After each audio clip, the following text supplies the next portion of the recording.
Hello friend, कैसे हो आप सभी लोग। आशा करती हूँ आप सभी लोग अच्छे होंगे और स्वागत है आप सभी लोगों का मेरे यूट्यूब चैनल रश्मि पहाड़ में। तो आइए दोस्तों, आज एक नया टॉपिक शुरू करते हैं। हमारा जो आज हिंदी व्याकरण का जो चैप्टर है वो है शब्द रचना।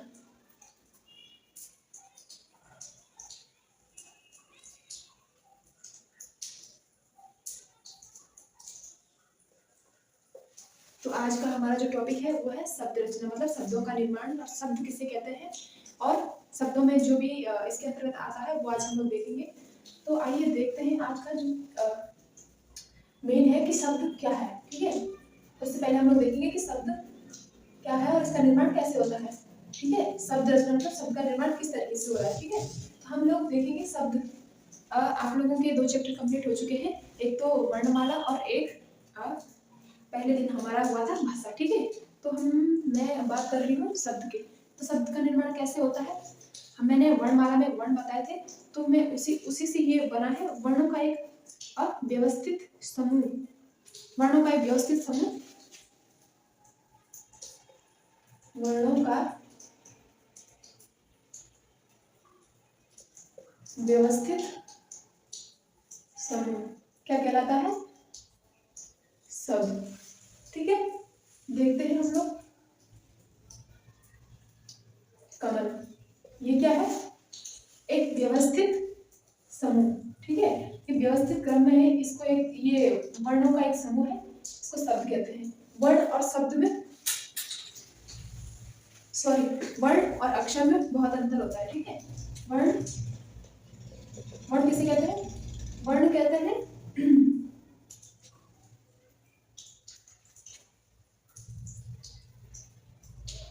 स्वर रहित और अक्षर स्वर सहित। इसमें आप लोग सोच रहे होंगे कि वर्ण और अक्षर एक ही है, तो आप गलत फहमी में हैं। वर्ण और अक्षर में बहुत अंतर होता है। स्वर रहित कहा मैंने, जैसे सारे स्वर वर्ण कहलाते हैं। ठीक है, आप लोग कमल का एग्जांपल दिया मैंने, तो कमल में कितने अक्षर हैं, 3, क म ल, ये 3 अक्षर है। अब कमल में पूछना कि कमल में कितने वर्ण हैं, तो इनका वर्ण विन्यास करते हैं हम लोग। ठीक है, क के नीचे हलंत, क्योंकि हलंत इसलिए लगता है इससे सर हट चुका है। ठीक है, क प्लस म प्लस अ प्लस ल प्लस अ, इसके नीचे हलंत आएगा। मैंने परसों ही आप लोगों को बताया था कि जो व्यंजन होते हैं वो स्वरों से मिलकर बनते हैं। ठीक है, ये इस तरीके का। तो हम लोग इसमें बात करते हैं कमल में 3 इसमें वर्ण है, 3 अक्षर होंगे।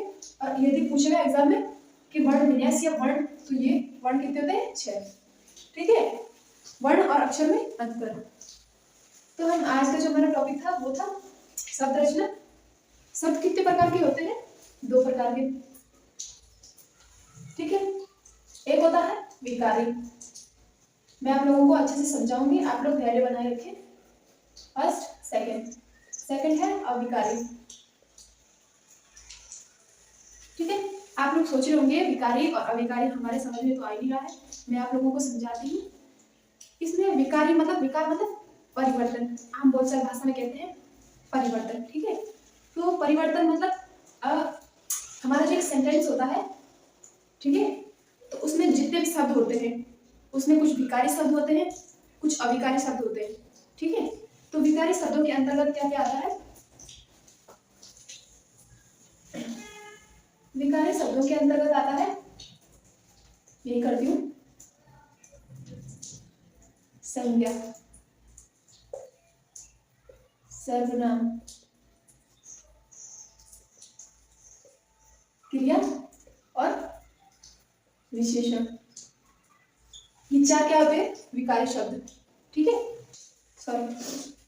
विकारी शब्द होते हैं 4 प्रकार के। ठीक है, संज्ञा, सर्वनाम, क्रिया और विशेषण।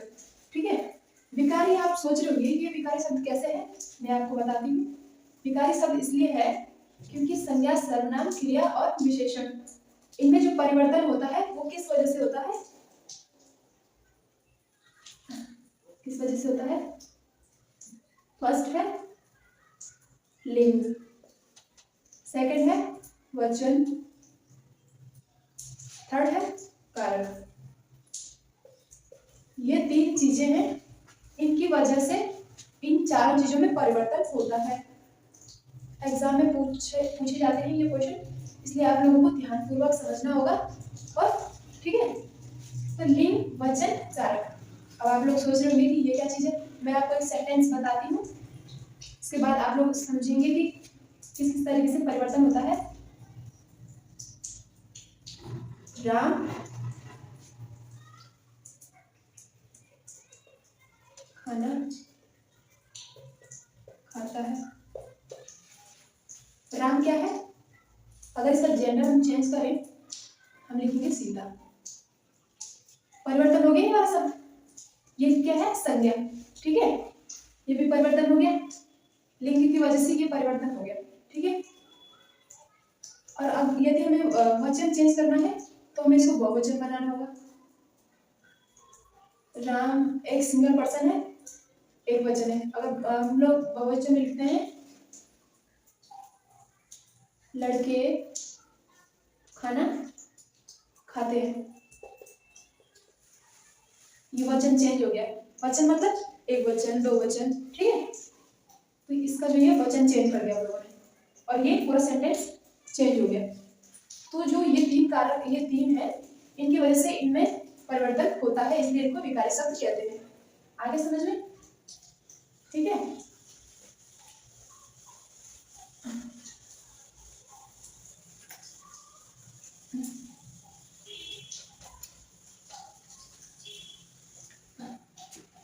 अभिकारी शब्दों में क्या आता है? अभिकारी में क्या आता है मैं बताती हूँ।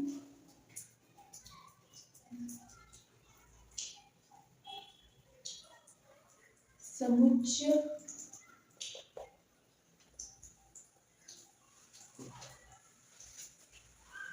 फर्स्ट है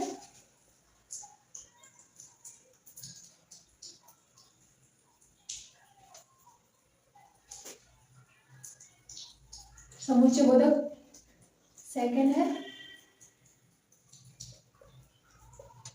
संबंध बोधक, थर्ड है क्रिया विशेषण, और फोर्थ है विस्मयादि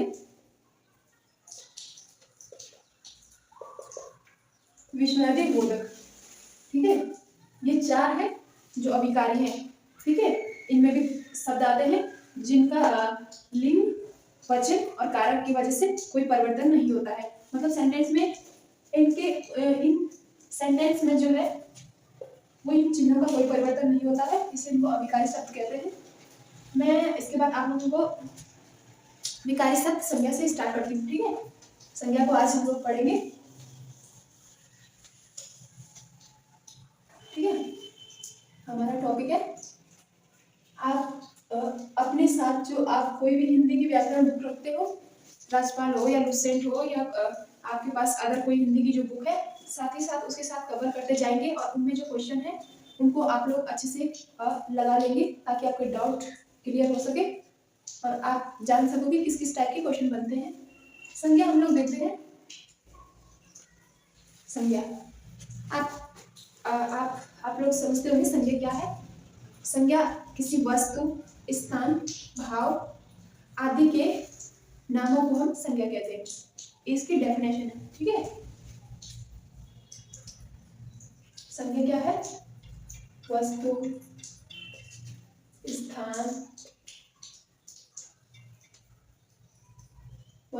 स्थान, भाव या गुण, इन सभी के नामों को हम क्या कहते हैं, संज्ञा। ठीक है, अब हम लोग एग्जाम्पल के थ्रू समझते हैं। वस्तु, कोई वस्तु हो गई है, जैसे आप लोगों के पास मेज, पेन, बुक, कोई वस्तु। स्थान मतलब कोई जगह, पर्टिकुलर जगह, जैसे आपका गांव हो गया, या कोई शहर हो गया, या दिल्ली, बम्बई जैसे शहर। ठीक है, भाव मतलब, ठीक है, और ये चीज हम लोग संज्ञा को आज डीपली पढ़ेंगे।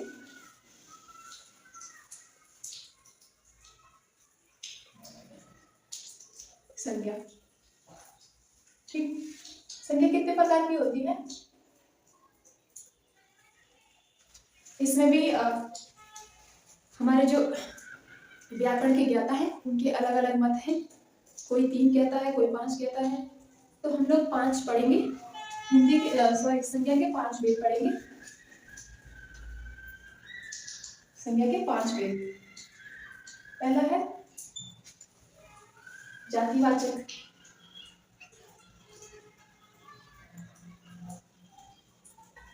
दूसरा है व्यक्तिवाचक,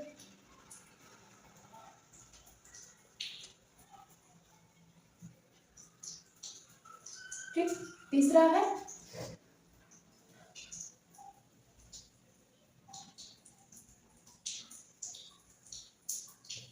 भाववाचक और चौथा है समूहवाचक,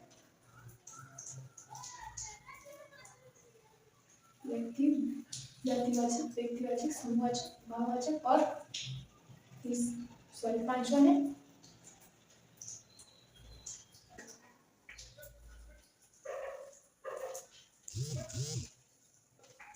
ठीक है। 5 प्रकार की संज्ञाएं, ठीक है। और जो आप लोग जो कुछ व्याकरण वेत्ता कहते हैं कि 3 प्रकार की है, तो उसमें जो है द्रव्यवाचक और समूहवाचक को जातिवाचक के अंतर्गत रखा जाता है, ठीक है। समूहवाचक और द्रव्यवाचक को जाति के अंतर्गत ही रखा जाता है। इसके बाद हम लोग देखते हैं जातिवाचक संज्ञा, ठीक। जातिवाचक संज्ञा किसे कहते हैं? जातिवाचक हम लोग देखते हैं कि मतलब जातिवाचक संज्ञा किसे कहते हैं? जाति मतलब जो पूरी जाति का बोध करवा रहा है, ठीक है। जैसे मनुष्य, मनुष्य हो गया, गाय, देश, नदी, ठीक है, या रंग। मैं आपको एग्जांपल के थ्रू समझाती हूँ। एग्जांपल है देश, राजनीतिक पद,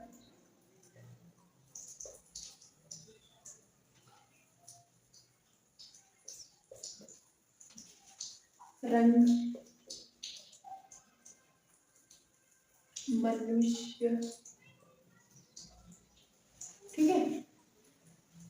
जातिवाचक मतलब जो पूरी जाति का बोध करवा रहा है। जैसे देश है, तो देश ऑल ओवर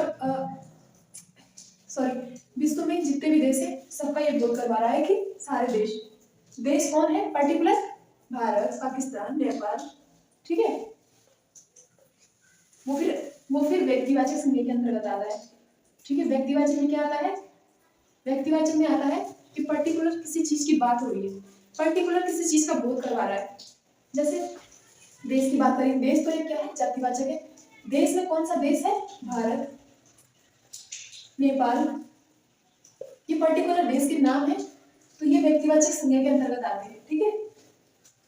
जैसे मैंने बोला रंग, काला, गोरा, इस टाइप से ये पर्टिकुलर रंग के नाम है, तो ये व्यक्तिवाचक संज्ञा के अंतर्गत आते हैं। मनुष्य, मनुष्य में लड़की, लड़का, स्त्री, पुरुष, ठीक है, इस टाइप से। अब भाववाचक में क्या आता है? भाव मतलब जहां किसी वस्तु या व्यक्ति के गुण, धर्म, दशा, भाव का बोध हो रहा हो, वहां भाववाचक संज्ञा आती है। जैसे हम एग्जांपल की बात करें,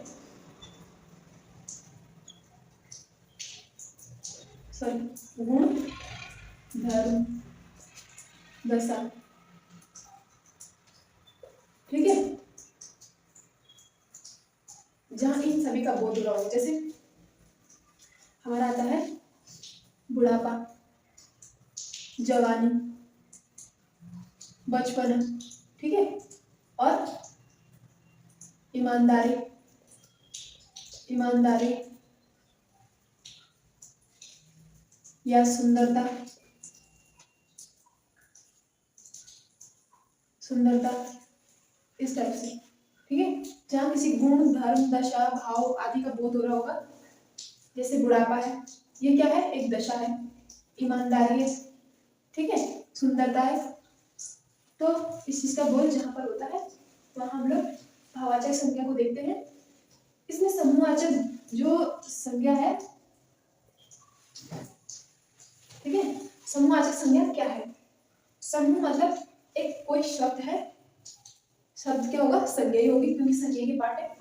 एक संज्ञा शब्द है जो अपने पूरे मतलब जिसका अर्थ ही ग्रुप में है, ठीक है, एक समूह में है। मतलब जैसे परिवार या हम लोग संसद, संसद किसी पर्टिकुलर इंसान का नाम तो नहीं है या पर्टिकुलर किसी सदन का नाम तो नहीं है। संसद बोलते हैं लोग, संसद दो चीजों में, लोकसभा, राज्यसभा, राष्ट्रपति। तो संसद, परिवार या हमारी सेना, ठीक है, ये आते हैं। जैसे कक्षा होगी, कक्षा हम पर्टिकुलर इंसान के लिए नहीं बोल रहे हैं या पर्टिकुलर किसी या जाति की बात करें तो कक्षा की कोई जाति नहीं होती। वो समूह इनमें से किसी में भी नहीं आएगा, ठीक है, समूहवाचक में आएगा। क्यों आएगा? क्योंकि जो कक्षा है, कक्षा क्या है? एक संज्ञा है, क्योंकि संज्ञा की भेद है। तो कक्षा एक पर्टिकुलर किसी चीज की मतलब एक के लिए नहीं बोला जा रहा है, ठीक है, ना इसमें कोई भाव है और ना ये कोई चीज है या वस्तु है, द्रव्य है, ना ये इसमें आएगी तो इसी में आएगी, ठीक है। ये कक्षा में, तो ये जो कक्षा में जितने भी छात्र हैं, इन छात्रों के समूह को कक्षा कहते हैं। परिवार हो गया, परिवार किसी इंसान का नाम नहीं है, परिवार किसी पर्टिकुलर इंसान का नाम नहीं है। परिवार सदस्यों से मिलकर उसके एक मतलब समूह को परिवार कहते हैं। या संसद बोला मैंने, और या सेना बोला। सेना हम लोगों एक किसी पर्टिकुलर सैनिक को हम सैनिक बोलते हैं, लेकिन पूरी सेना को हम सेना बोलते हैं, ठीक है।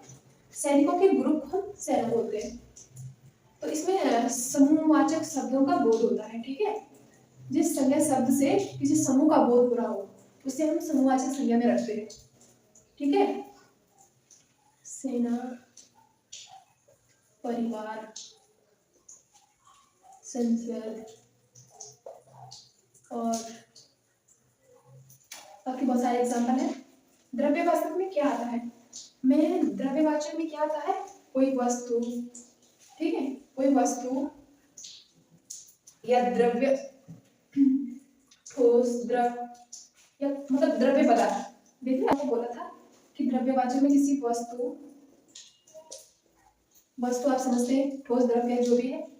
इसके बाद वस्तु हो, कोई धातु हो, इनका जो बोध कराती है वो द्रव्यवाचक संज्ञा के अंतर्गत आता है। जैसे हम लोग मान ले सोना, ठीक है, सोना या चांदी, पीतल, ठीक है, या इस टाइप से कोई वस्तु हो या धातु हो जो चीज का बोध कराती हो, ठीक है, उनको हम द्रव्यवाचक संज्ञा के अंतर्गत रखते हैं। एक चीज आप लोगों को ध्यान रखनी है कि जातिवाचक संज्ञा, सर्वनाम, क्रिया विशेषण, ठीक है, इनमें जब हम प्रत्यय को जोड़ते हैं तो भाववाचक संज्ञा के अंतर्गत आता है। क्लियर हो गया? आशा करती हूँ आप सभी लोगों को ये चैप्टर समझ आया होगा। तो कैसा लगा आपको हमारा पढ़ाने का तरीका या क्या समझाने का तरीका? आप लोग यदि YouTube पर हमारे चैनल रश्मि पहाड़न पे नए आए हो तो YouTube को हमारे चैनल को सब्सक्राइब जरूर कर दीजिएगा। और आप लोगों के सपोर्ट से, आप लोगों के लाइक, कमेंट, शेयर से मुझे भी मोटिवेशन मिलता है। मैं भी आगे बहुत अच्छे से पढ़ाने की कोशिश करूँगी। आशा करती हूँ आप सभी लोगों को समझ आया होगा। तो आज के लिए इतना ही, बाकी मिलते हैं नेक्स्ट वीडियो में। Thank you for watching, bye bye.